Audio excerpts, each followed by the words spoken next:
ఇంకా నాయన భద్రపరిచినగా అయ్యా కాచి కాపాడినైనా మననైనా అయ్యా మళ్ళీ నాయన నీ సన్నిధిలో కోరడానికి నాయన అయ్యా ప్రార్థించడానికి స్థుతించడానికి నాయన అయ్యా ఇదో ప్రభా ఆరాధించడానికి ప్రభా నీ వాక్యం వినడానికి నాయన అయ్యా మాకు ఇచ్చిన సమయం బట్టి నీ వందనాలు స్తోత్రాలు చెల్లించున్నాను.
వాళ్ళు మనకి ఏ రోగాలు వచ్చినాయి, ఏ కష్టాలు వచ్చినాయి, ఎన్ని బాధలు వచ్చినాయి, మనం ప్రతిదానికి నిలబడి చెప్తే ఏడ్చుకొని చెప్తాం. కానీ నా జీవితంలోనూ ఏ కాలేజీకి పోయిన హార్ట్ నవ్వునే ఎంత ఇదవునే నేను ఒప్పి అవ్వలేదు, నవ్వుతుంటే చెప్పాను. ఎందుకంటే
గందరగోళంగా అప్పుడు వాళ్ళ డాడీ ఒక ఆలయంలోకి తీసుకువెళ్ళారనమాట.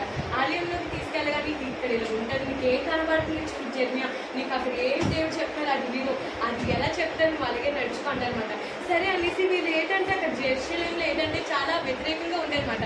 వాళ్ళందరూ కూడా దేవుని నమ్మేవారు కాదనమాట. ఎలాగంటే విగ్రహాలని బయటన పెట్టిన బొమ్మని వాటి బొమ్మ విగ్రహాలను తయారు చేసుకునే వాటినే నమ్మేవారు. అంతేగాని వేరే దేవుడు ఉన్నాడు దేవుడిని నమ్మాలి అని మాత్రం దేవుడు ఎవరిని నమ్మేవారు కాదంట. అయితే ఏంటంటే పనులు అర్పించేవారు, అన్ని ఇలాంటి పనులను చేసేవారు అనమాట. అయితే దేవుడు ఇర్మియా ద్వారా ఈ యొక్క జెరమియా ద్వారా ప్రతి ఒక్కరు అండ్ ప్రతి ఒక్కరితో కూడా మనం చెప్పుకునేటప్పుడు మన ఈ యొక్క వాక్యాలు కూడా ఈ యొక్క బైబిల్ వాక్యాలు కూడా ప్రతి ఒక్కరితో అలా పంచుకోవాలంట. ఎందుకంటే ప్రతి ఒక్కరితో అలా పంచుకుంటే ఆ యొక్క వాక్యం కానీ ఆ యొక్క పాటలు కానీ ఆ యొక్క ప్రార్థన మనం పంచుకుంటే మనం చూసి అది మారాలంట. దేవుడు అదే అంటారు, మిమ్మల్ని చూసి ప్రతి ఒక్కరు కూడా మారాలి, నేను నీతో అద్భుతం ఒక ప్రత్యేకమైన అద్భుతం చేయాలనుకుంటున్నాను.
ప్రవేశ రక్తమే జయం, ప్రవేశ రక్తం సంపూర్ణ కలుగును గాక.